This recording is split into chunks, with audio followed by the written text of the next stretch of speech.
Hey everybody, welcome back to another episode of Build to Sell with JB, and I'm so excited to have my friend and absolute behemoth legend SEO expert, Mr. Damon Burton on. Hey Damon, how you doing, buddy? I'm amazing now. I've never been called a behemoth, so that's a first. There you go. First time for everything. Damon was just telling me he, a little unique, he just got out of his sauna. He takes naps in his sauna, which I've never heard anyone say they do. So of course I'm like, you have an alarm, right? Like, are you okay? Yeah, well, I figured why not? I'm trying to reduce while also maximize. Like, I'm trying to get in more self-care time, but I still have a lot to do.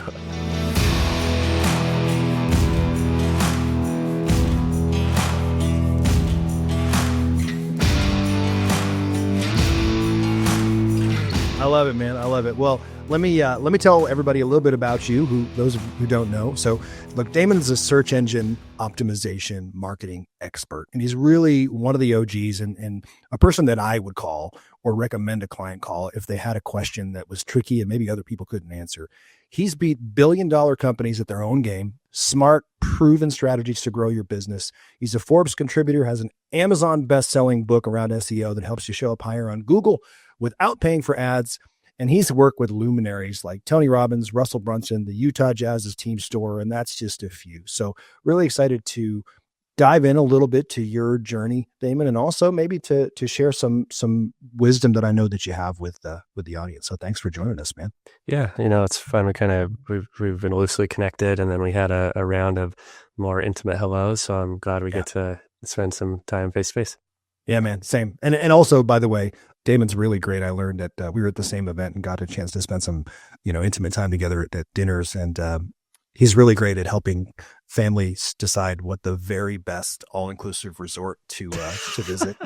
We had a really great conversation about that, and I walked away with some good stuff. But if you wouldn't mind, you've been in this SEO game for a minute, to whatever degree you want to. Tell me about how you got into it and sort of your journey in that space. Yeah, I'm walking into year 18. So the way we could probably go pretty far back because there's some valuable little moments on the timeline. I would go all the way back to when I was like 13. Wow. I grew up lower middle class. My parents divorced when I was 2. My mom ended up marrying an alcoholic. And so all the rage and disruption that comes with that. And so pretty early on, it was the reason why I say 13 is because I remember when I was in 7th grade, this is going to sound so funny for newer people. That's like they had typing classes, right? Like that was new. I know exactly. ASDF, JKL, SEM. I know exactly what you're talking about. So be like, how do you learn your rows and all these things? And so I would go to typing class. So I would go all the way back to 7th grade, and you're joking because you remember, but it was back then. I realized pretty quickly, like I wouldn't have a computer at home. Yeah, right? It just wasn't in the financial dynamics, and so I just thought it was cool to have access to a thing that I wouldn't have access to otherwise. And so then when I started typing, because I was just interested in computers in general. I started typing really well. And so when I was young, I would type 30, 40, 50 words a minute. And then when you go take that into high school, then they started coming out with word processing classes. Like these things didn't exist back then. So it was like, learn how to use Word, learn how to use Excel. And so I always did better than the rest of the group on those. And I found it fascinating. And so I just leaned into that. And I even at one point would go to typing competitions. I'd go in and I'd do like 120 words a minute and I'd still lose. I don't think I ever won a competition. Dang. So it was just little things like that, right? And where it really started to become more direct was because I took that word processing class in my final year of high school. They said, hey, next year we're coming out with an HTML class. So this was before WordPress. This was before Dreamweaver. This was before Shopify. And so I was like, cool, yeah, I'll learn HTML. And so because I excelled at the word processing, I was like one of like 10 kids that got to take this HTML class. And so in that class, we got to build the websites for the school district. So I got to actually build websites. Now, coming out of high school into college, I didn't know what I was going to do. I didn't know if I wanted to go to college. I didn't know if I did or didn't. And so I just did generals. And part of the generals was a communication class. And in that communication class, he goes, look, your semester project, right? Your massive one that's going to be a big chunk of your grade is going to be build a website. And I got thinking about how much time I was going to spend over that semester, that it would go on the school server and it would just be deleted. And so I asked him, I said, can I actually invest this time into something that I can keep? And can I buy a domain and build it there? And he goes, yeah, whatever. I mean, as long as we can look at it. So I built a website called elitewrites.com. There's nothing there now. I still own the domain. It's just all been archived. And I was a car enthusiast back then. And so I started to build a community. And this community ended up attracting thousands of active members. And then what none of us would have known is Fast and Furious came out like a year later. Wow. And it was that kind of audience. And so then it picked up even more. And so through that, and also because of trying to figure out what I wanted to do, I took an internship at a radio station. So I worked on air and radio for 7 years. And the combination of having a hobby site while also sitting there in between breaks on the radio, I would work on this website. Then we started to do these big, this is a massive radio station. It's like a Market 30 radio station. So there's this huge audience. We do these big concerts. Well, one of their concerts, they would do a concert and car show. So I got to start to do the branding and marketing because of my car audience with this radio thing. And so that's where it kind of started. And then where it became an actual career was I started to take that experience and I took my first web design job, left that guy. I was really toxic, but I built up a reputation. And so they heard that I left the one gentleman and I got headhunted like super quick. So I was just working at a random job just to be closer to my girlfriend, now my wife. And I got called. I remember I was in my backyard, dude called and he's like, hey, we heard you left. Interesting conversation. I'll just give you a highlight of why it's interesting is because it lent into my career because I took the second job and that guy was in Vegas. He allowed me to work remote from home in Utah. Well, however long into this job, a year or two, I tried to get a hold of the company one day, and this was before like Slack, and so it was AOL Instant Messenger, and I couldn't get a hold of anybody. Oh yeah. So I start trying to call the agency, and then I get an AOL message from somebody else, and they go, "Did you hear what happened?" I'm like, "No, what's going on? I can't get a hold of anybody." So they got raided by the ATF and FTC and the sheriff's office, and they got shut down. So at that point, I had a choice to either wait to see if I had a job, 2, go find another job, right, or 3, bet on myself. And that's the day the agency was born. Wow. What I have to ask, because everyone's thinking it, what the hell were they selling? They were selling biz ops and negative options. So it was affiliate offers, and they got in trouble for wire fraud and things like that. Yeah. The FTC and DOJ do not like that. Interesting. So you started your own, and so if we look in 2024 parlance, I think this is wrong, but a lot of the conversations that I have with business owners of all different sizes, they can be a little bit quick to minimize the relevancy of SEO or put it on the back burner in favor of an ad strategy. And that always seems really backwards to me. But how has sort of SEO and its importance changed, stayed the same? What's been the dynamics of that over the 18 years? Really, it's a long time in that space that you've been doing it. It's actually a great topic because it's really fascinating from my perspective. So in the beginning, I didn't realize how in its infancy it was. And so say in 18 years, like it's freaking wild. Yeah. And so in the beginning, it was kind of, I guess, the new thing and attractive, right? It was like, oh, you can do this on Google. Cool. And then I'd say it was probably, I don't know, 8-9 years ago when it never went away for me and business continued to incrementally increase. Like I've never run ads for myself, and every year we grow. Yeah. And so it never went away for me, but I could see the spotlight going away from the majority of the mass, like the general public, right?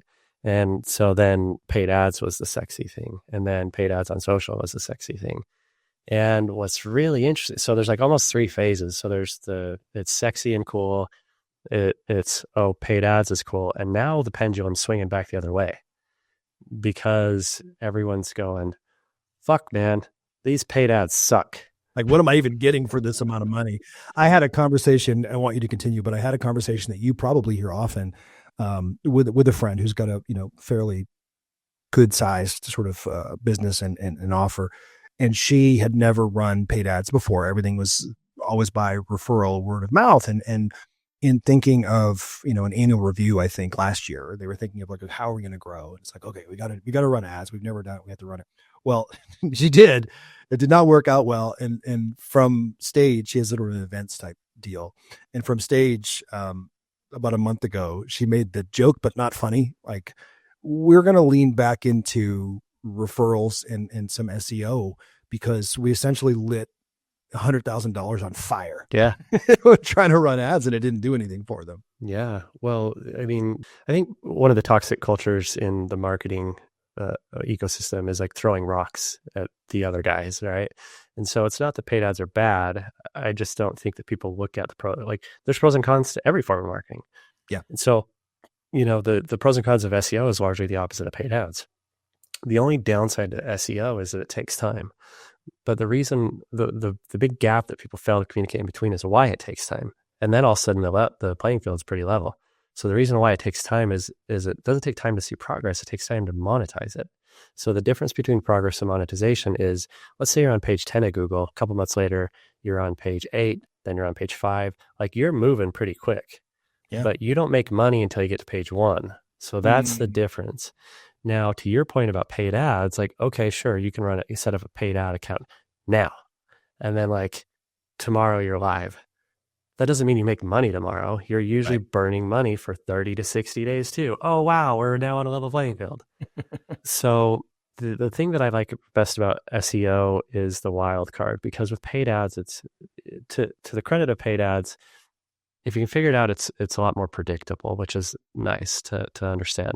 So it's like $1 in, $1.50 out, $1 in, $1.50 out. But then at scale, it gets diluted. It becomes $1 in, like $1.10 out. And so you can't exponentially increase. You can do a certain point, right? But with SEO, it's like $1 in, nothing out, $1 in, nothing out. But then all of a sudden it's $1 in, $1,000 out. It is so much higher than paid ads. And especially when you compare it to paid ads on social, because with social, you're stereotyping an avatar and it's a numbers game. Yeah. You're not taking into account as directly the pain points.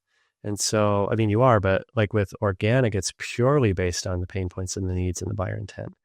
And so we're not going the generally male or female, this age. To an extent, you can in the content strategy. But because of that, the buyer intent is higher. Yeah. The conversion rates are higher. And your pool, there's an awesome study by a company called Conductor. If you search Conductor, click-through rates, or there's another one on first page click-through rates. And though paid ads show up first, you can have 0 to 4 paid ads at the top of a search engine result. They get generally no more than 2% of the clicks. And the other 90+% goes to organic. But organic's changed and there's too many things in the way. There are a lot of things, but they're also organic. You got your traditional results, you got your images, which are influenced by organic, you got your videos, which are influenced by organic. But what about AI, Damon? I'm writing a case study right now that my CEO and I went through just 2 hours ago to do the outline.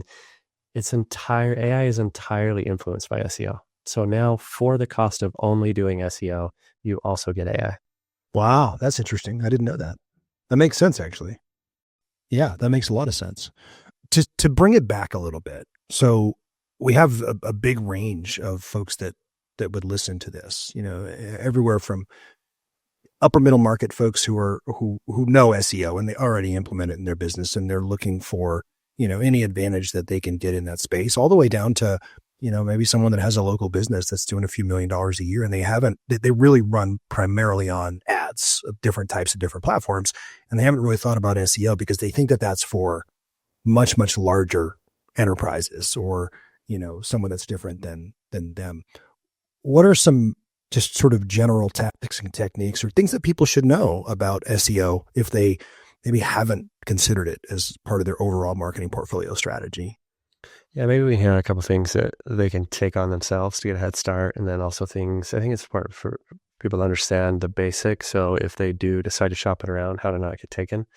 So the most important thing on either of those scenarios, whether you do it yourself or shop for an agency, is realistic expectations.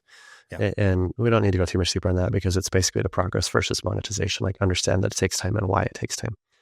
Now, the unfortunate side of that is some agencies take advantage of that understood window.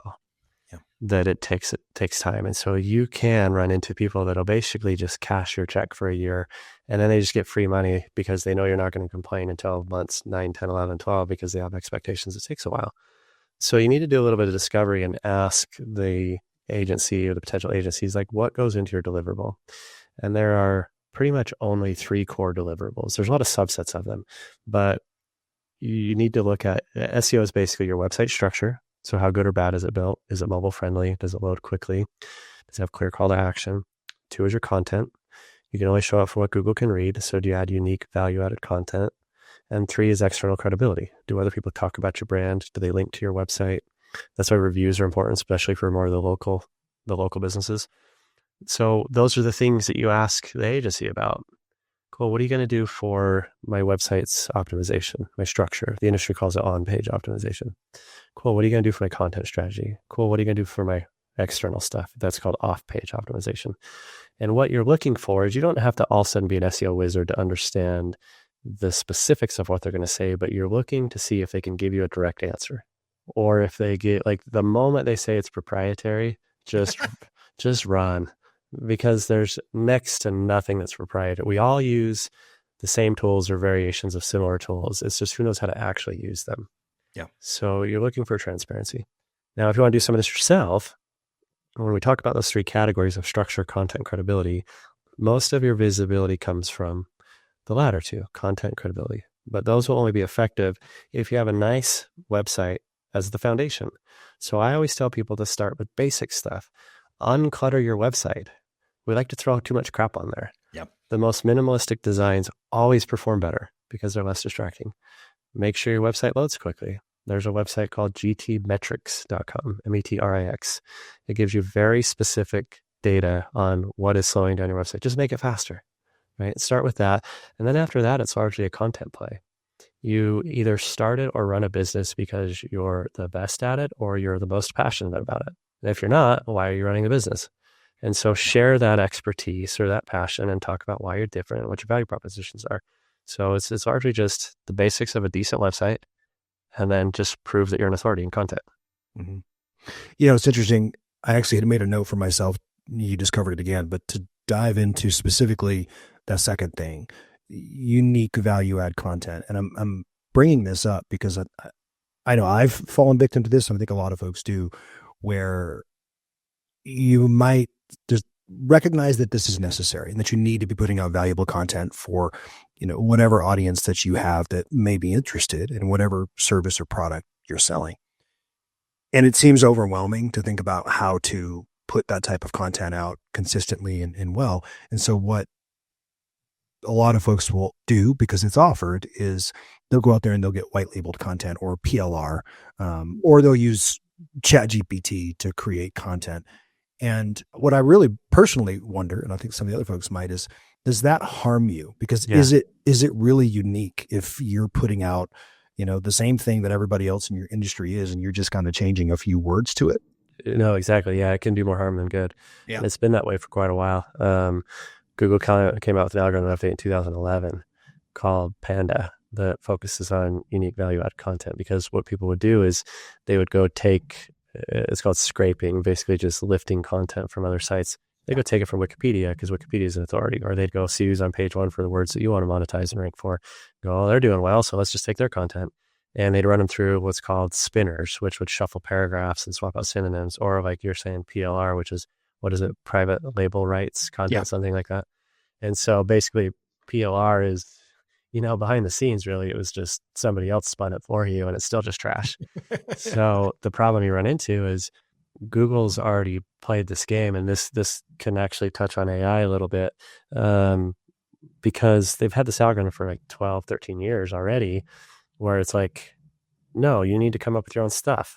Like, because here's how Google catches on. It can catch on from the exact matches, but even if you deviate it a little bit, it understands the semantics of content, the synonyms, and like how things flow, and it has timestamps. It goes, well, Damon had that before JB. Like we see it here a couple of years ago, and so even though JB spun it a little, like it's like 90% the same.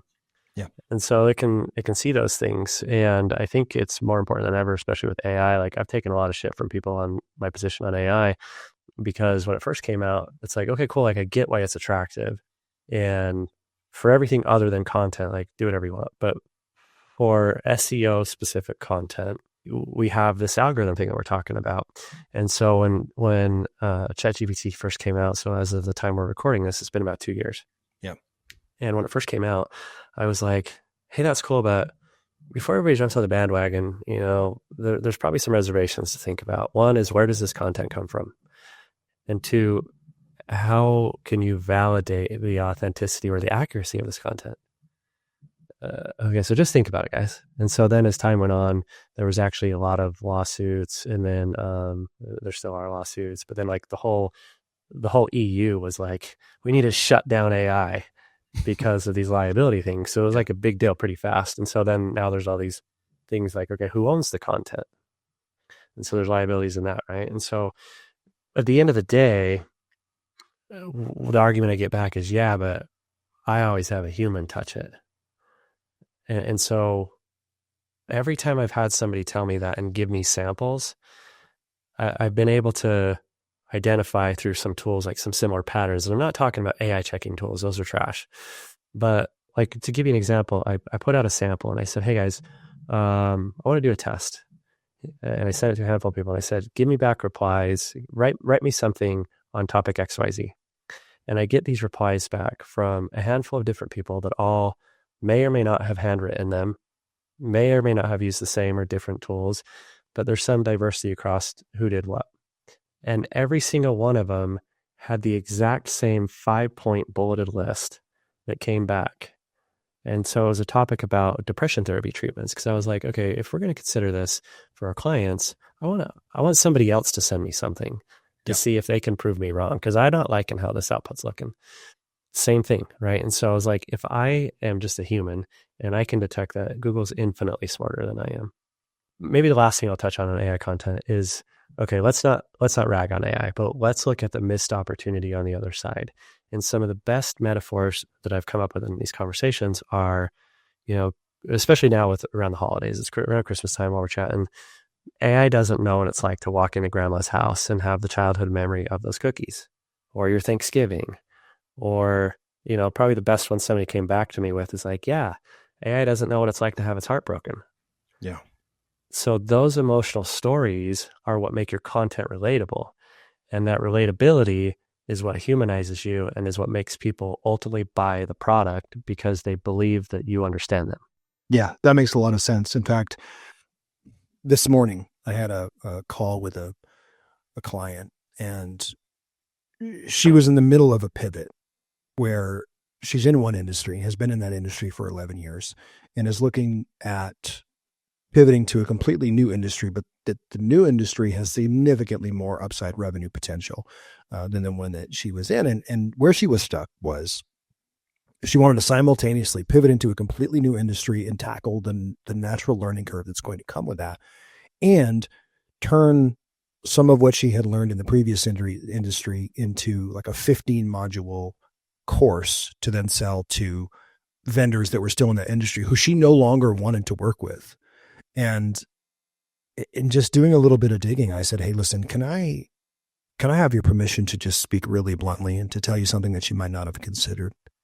And she said, yeah, of course. I said, I think you're suffering from sunk opportunity cost, because you just told me about the last 11 years of you doing this thing and the ups and downs and you falling out of love with it and really just it being a source of stress in your life. And the only reason that you're trying to figure out how to create courses and monetize really at the back door here is because you just feel like you should get something for all that time and energy and emotion that you put into the last 11 years. Well, the amount of time that it's going to take you to do that, if you just took a fraction of it and applied it to the new thing, you're going to make more than enough money in 1 year in this new thing than you did in the last 11.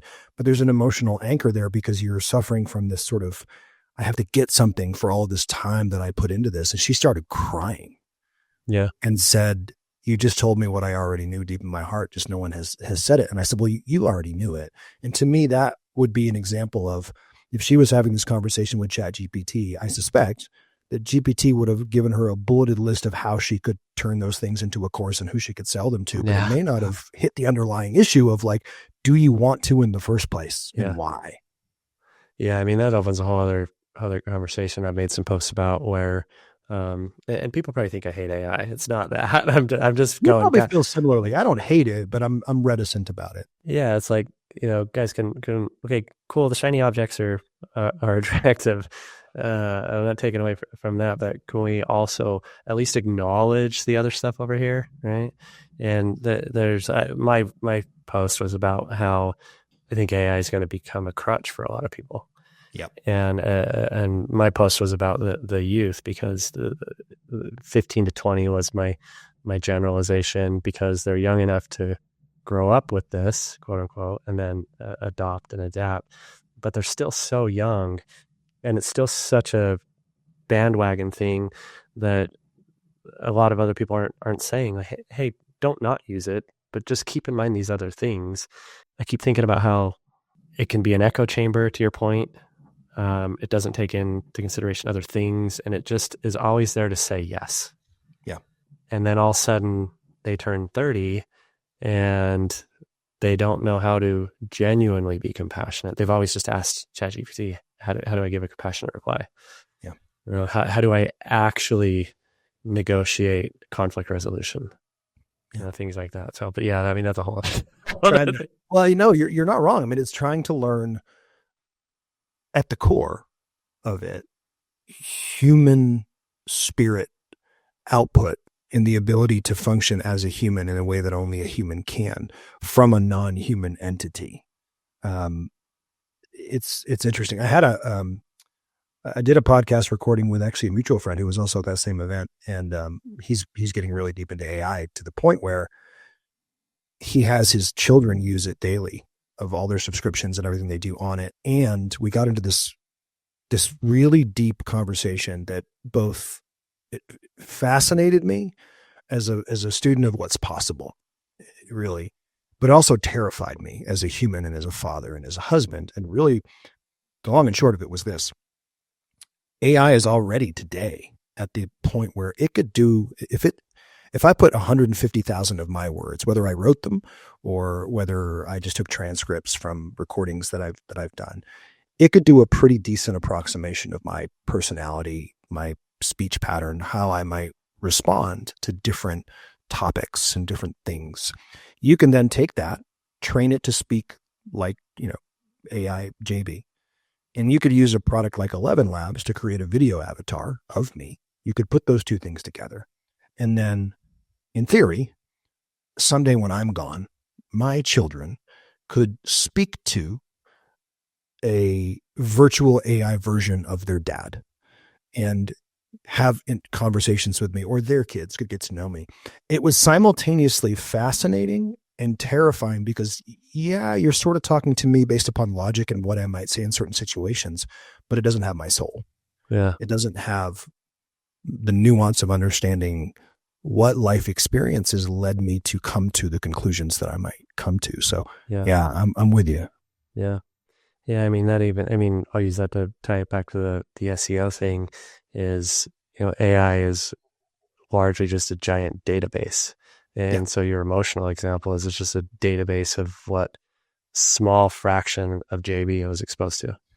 Absolutely. But in a different context, AI JV may say something completely different. Just like in the marketing context, things could have changed yesterday that are completely different than the database that it has from the month before. Absolutely. Yeah. I do want to get a little bit more into SEO, but I want to do it from the perspective of how should people think of SEO in terms of the overall strategy of growing their business, almost in regardless of what niche that they're in. And then a follow-up question to that is one that I think is interesting today. Should people only focus on Google, or are there other search engines that they also maybe are sleeping on that they should also pay a little bit of attention to? You can answer them separately or however you want. I mean, long term, probably the best way to answer that is you want to focus on two things come to mind. One is, what is the product or service or direction that you are likely to be in the longest? So like I have one client that's in staffing. Yep. And so within staffing, it could be, executive staffing. It could be volume call center staffing. And so those two examples are completely different, opposite side of who the audience you're trying to pull from. And so like you could get in 12 months down the road on one and then change to the other. Well, then you just kind of effectively lost 12 months of ground. Yeah. And so I try to tone it down a little bit and go, okay, we're not going for everything. We're going for what has the quickest path to monetization and the longest path to monetization. Yeah. So if there's something else in there that's like, it is applicable, but is it worth chasing that quarter for over there for the dollar over here? So figure out which one you're going to be in it the longest. As far as search engines, Google still is not even close. I mean, Google still has like 90%. And then the second largest search engine is technically YouTube. Yes. Which Google also owns. And, this is also another funny argument about AI, is because only recently I've had some people go, not so much to me, but like I mentor a lot of other SEOs, and these other SEOs are coming to me going, my client says, I don't need to do SEO. I just, I'm going to drop that budget and focus on AI. Okay, how are you going to show up in AI? Right. AI, the only source of data AI can get content from is websites. Right. And it's looking for the same thing, websites that it trusts, that have good content, that has good credibility. So anyways, I say that because a gentleman named Rand Fishkin, who's a lot of people consider like an OG of SEO, he founded a company called Moz. He did he's super big into data and studies, and he just dropped a chart like a week or two ago, and it showed that ChatGPT's, quote unquote only, which is still massive, only 4% of search. So that's a crap ton in a short amount of time. Yeah. But I mean, that's like millions versus billions, or hundreds of millions even versus hundreds of billions. I don't know the exact numbers, but it's still 4%. And so the other's broken up between Yahoo and Bing. It looks like most of the market share that ChatGPT consumed was just from Yahoo and Bing. That's funny. So it didn't hurt Google at all. Yeah. So, and then like if you go to other countries, like Yandex is a big one, I think in Russia, and then Baidu is a big one over in Asia. Yeah. But even then, Google's still number 2 over there. Wow. That's interesting. Especially, I've spent a lot of time in China, and I know in much of China, they try to block it to the best of their ability, anything to, because they're trying to limit the amount of information that folks can. VPNs are pretty popular in a lot of places. Yes, they are. I was going to say, I certainly had to use one when I went over there. Well, so I want to put a bow on the SEO conversation, but I also want to get into a little bit of just you and how you grew and sort of what were some of the challenges and opportunities that you face. But I do want to let people know that if they want, and you should want to learn more about SEO, because it is a crucially important. I view SEO is very much a longer gameplay, but a more predictable and reliable one. But it takes a little bit more time. Yep. But it's a little bit like building the foundation of a house, and once it's built, it's there. But you can look. Damon has freeseobook.com, and you can also find him at damonburton.com. But what I would love to know is I know you have scaled, and from starting 18 years ago to what I know you do now, and some of the folks that I won't mention, but I know that you work with, and some of the really cool things that you get to do that I also won't mention. What are some things that you ran into when you were trying to scale yourself and try to make it so that not everything has to go through Damon or is reliant upon you? So there's a couple things that across the years, I never had any major problems until this year, and so I'll get into that. But I've been fortunate enough prior to I'm always about delayed gratification, and so I never grew. I was always very aware of not growing at the expense of my sanity, and so I was at a mastermind like 2 years ago, and I was one of the bigger. It was just a bunch of agencies, and so I was one of the bigger agencies. And I got called up on stage and to do Q&A with a couple of people. And one person asked a really fascinating question. And it wasn't new. To like you and that lady, I just never heard it externally. Yeah. And somebody goes, "What took you so long?" And what they meant was like, why did it take so long to, make over $1 million a year? Yeah. And I knew the answer, and it was, like I said, I never wanted to grow at the expense of my sanity, but it was just kind of funny because I'm like, well, in the 18 years I've had my agency, I've also happily, and I'm still very attracted to my super hot wife for 18 years. There it is. And we have 3 kids and a great household. And so it's like, usually when you find success, you either sacrifice your personal health, which I did do some of that. Yep. Or relationships, or, money you lose. It doesn't work out. And so I'm very proud that I didn't really run into those. I'm now starting to think maybe I did more so on the health side as I'm in my 40s, but sure.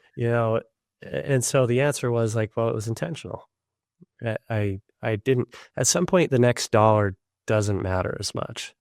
And I want to say, this will vary for everybody, but there's a lot of people that say, and I generally agree, it's somewhere around $250,000 a year.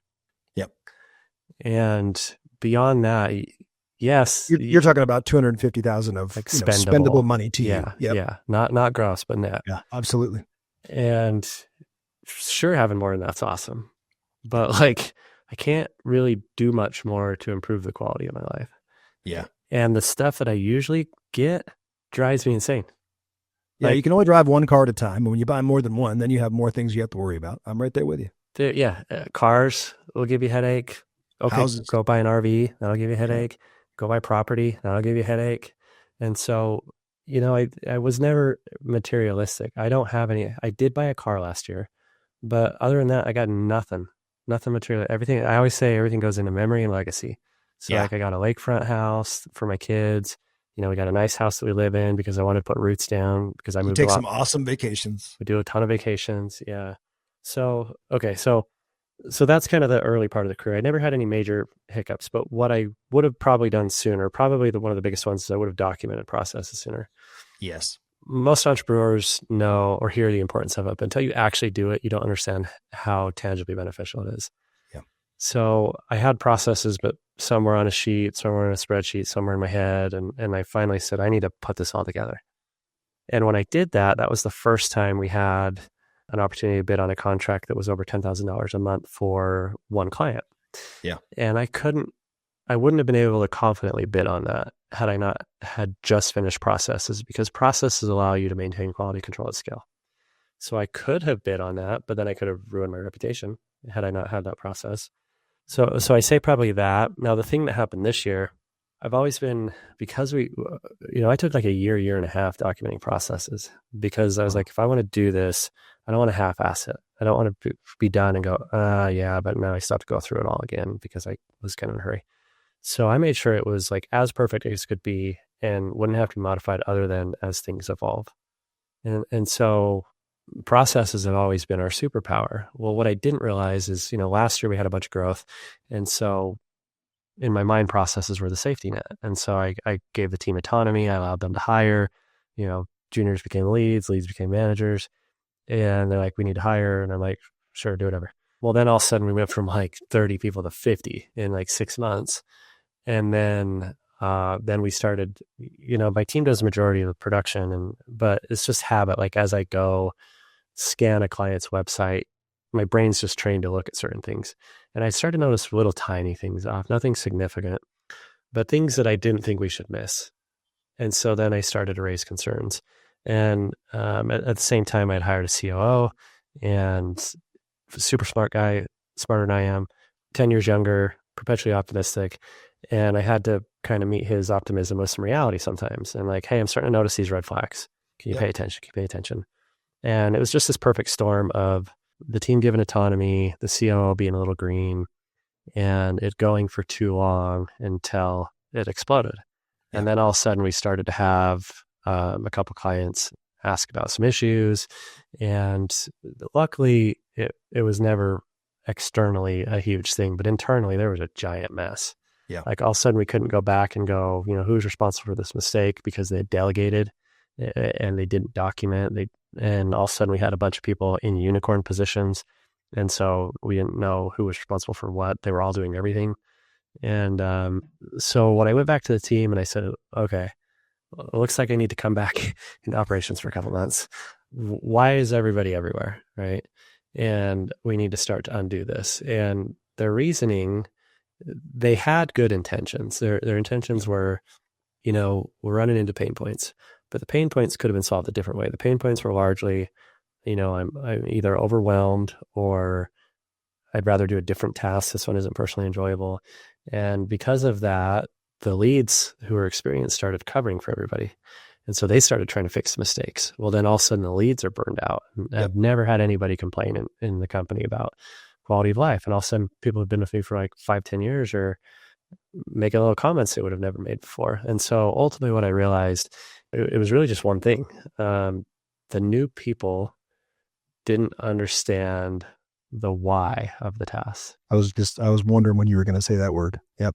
So in my mind, coming back to the comment about the safety net of good SOPs, I thought as long as they could read and follow directions, they couldn't screw it up. But what happens is people are like water, they follow the path of least resistance. And so they just do the thing and they don't do it wrong on purpose, but they do it wrong on accident because they don't involve critical thinking and go, oh, should I change it into this one scenario? And so what we did is we went back through all of our documentation and I said, okay, all of you that have been with the team for a while and understand the why, get together. And so now in our task documentation, you got the title and then you got the to-dos. Right in between the title and the to-dos now is the why. Here's why you're doing this. I love it. Yeah, that's so crucially important because that's a common mistake. When folks undertake what you did, the time frame is about the same. I would say you took longer. I think it was wise of you to try to be very diligent about it. Most people do it in 6 months or so, but I think you were wise to try to take longer and to be very particular and specific, especially when you have someone who's a founder who is sort of a 5-tool player, for a baseball analogy, who really is able to do every single thing because you have been doing it and you've created this institutional knowledge that you have largely living in your brain and maybe on some spreadsheets. The why is unspoken and implicit to you because it was built over years of doing something. It's not explicit to someone who's trying to learn to do it. And so all they have in front of them, if you're not cautious as a founder who's trying to do this, is they have an output, but it's almost like if you're trying to teach someone to drive from one point to another point. And the way that you have always done that, just because it's the way it always has been, is you take 3 left turns. Well, if something changes in the environment between those 2 points, a variable gets introduced. It would be easy for the person who's now responsible for driving from point A to point B to look at it and say, based upon what I'm seeing here, the most important thing is for me to get really good at taking left turns. So I'm just going to be the best left turn taker that you've ever seen. I'm just going to, if anything happens, it's not what it's supposed to. I'm just going to take a left turn. And then all of a sudden you end up exactly back where you started, because what you don't realize is that no, while we were taking left turns, the reason we were taking left turns is because we were trying to do X, Y, and Z in effort to get towards this destination. And so it's always a challenge. And I love what you did. And this is such a key learning for folks. If you find yourself in the situation that Damon did, where you've stepped out to some degree and allowed yourself a degree of flexibility, which is what we all want, while wanting to continue to serve your clients at the highest possible level. If you notice that that's not happening and quality of output and service and work is going down, and little signs, to Damon's credit, he picked up on it very quickly, where he started to notice rumblings, and he immediately got back in to understand, okay, well, what's happening here? Why are there rumblings? Why are we having friction? It usually is going to be because there's a difference between delegation and relegation. And it's an important distinction that most people miss. Delegation is bringing someone in who understands the why, has the technical competence and knowledge to accomplish a task, and is at least interested enough that they want to do it. Relegation is, I have this project lead who there's 3 things that need to be done, but he doesn't like doing 2 of them. So he's going to dump it off to somebody else and tell them to figure it out. That's relegation. And so what I love about what you went through is it's an encapsulation of, these are the normal friction things that can happen. And you were prescient enough to look at it and say, oh, we might have a problem. Let me jump in. And, I don't know how long it actually took you. You compressed it, but figuring out that the people didn't understand the why of when they were doing things. Because when they get the why, I think it's what Simon Sinek wrote, Start With Why. When they get the why, they're able to be more creative, and you give them more flexibility and autonomy and ownership over the output, and they're more likely to hit the objective. And it might look a little different. And the fun part of it is sometimes they come up with something you didn't think of. If they really understand the why, they might come up with a slightly different tweak to the process that makes it more efficient than what we would have thought of. So really cool. And it's interesting that, so it was 18 years in business, and I'm sure you were at different sizes over that time, and only in the last year. So was that because there was a disproportionate sudden ability to scale? You mentioned that $10,000 monthly number for one client. Was there something that happened that disproportionately either allowed you or made you want to scale significantly more than you were, that kind of caused that all of a sudden, or what was it? Yes and no. I mean, we haven't largely changed what we do. So we only get leads from two sources. One is, word of mouth referrals, and then two is social proof. I give out a lot online, and none of that changed. We didn't introduce paid ads. I did verbalize to the team my willingness to start to be more intentional about growth, and we are starting to explore paid ads and other sources. And so it was, I guess, put out in the universe, but really it was just a lot of planted seeds came to fruition in a short amount of time. And so, like, the majority of my clients, like this week is a textbook perfect example. Like, I can go months without a new client, and which is fine, because our client, like, I still have a handful of clients from year one, 17 years ago. Wow. So our retention is uncomparable by many measures. Like, if I remove the high and low, I'd say our average retention is like 3 to 5 years. Wow. And I go into these masterminds and people are like, yeah, I got 9 to 12 months, bragging. I'm like, like, my baseline is 12 months. And so we don't need to always like churn and burn, which allows us to focus on quality deliverables and retention. And so throughout that time, I like helping people. And so I just give answers. Like I said, I mentor SEO people. And so I'm like actively helping the quote unquote competitors. Yeah. And a lot of time what happens is they're like, hey, Damon, I got a client, but they're too big for me, or I don't know what to do. And so I get a lot of referrals that way. Obviously the more you work up, and your perceived notoriety attracts other higher profile clients. And so it was just a combination, like a perfect storm of having helped a lot of people over there. Back to this week. So we haven't had a new client in, we've had maybe one a month the last couple of months, but we've had 4. We got 4 in 72 hours. Wow. And nothing's changed again. It's just the people, the guy that signed yesterday reached out 3 years ago. And he even wrote that in the thing. He goes, hey, I'm getting back. Thanks for all this cool stuff before. Sorry I wasted your time. I should have done it sooner. But that's why I never push these guys, because I don't want a bad client. I don't want to force a client. And the majority of times you say no, it's not a no. It's just a better sell later. And now or this not guy's right now. Committed, yeah. And so he came in, got on Zoom. And he's like, look, I don't want to waste your time. Tell me what it costs. And I'm like, costs this much. I got off, sent a DocuSign. It was a done deal in 37 minutes. Love it. Right? No, it's just a lot of people kind of came forward, like, now's the time. Yeah. So it sounds like you're now benefiting from the harvest of seeds that were planted long ago. And it's funny. It might be a great way to end it, because that's my experience with business in general, is that, if you're struggling right now with the harvest, it's probably because you didn't plant enough seeds before. And what are you doing right now to plant the seeds for future harvest? But it's also an interesting microcosm and parallel of what I think SEO is. Fair? Yeah. It's just a lot of seeds given time. That's awesome, man. Well, thank you so much, Damon. So enjoyed the conversation. And we've already told folks where they can find you. If you look below the show notes, you'll see everywhere you can look Damon up. And if you have an inkling of an idea that you might want to have a conversation with someone who knows what they're talking about around SEO, please reach out to Damon. Do yourself a favor, have a conversation. Or if you don't want to have a conversation because you're a shy type, he certainly has a whole bunch of, you just search his name. There's a lot of great content out there. You can sign up for his free SEO book if you want to try it yourself, and it would be a great way to go. But thank you, my friend, for honoring the audience with some wisdom and just spending some time with me. Yeah, thanks for the invite. That was a fun chat. All right, buddy.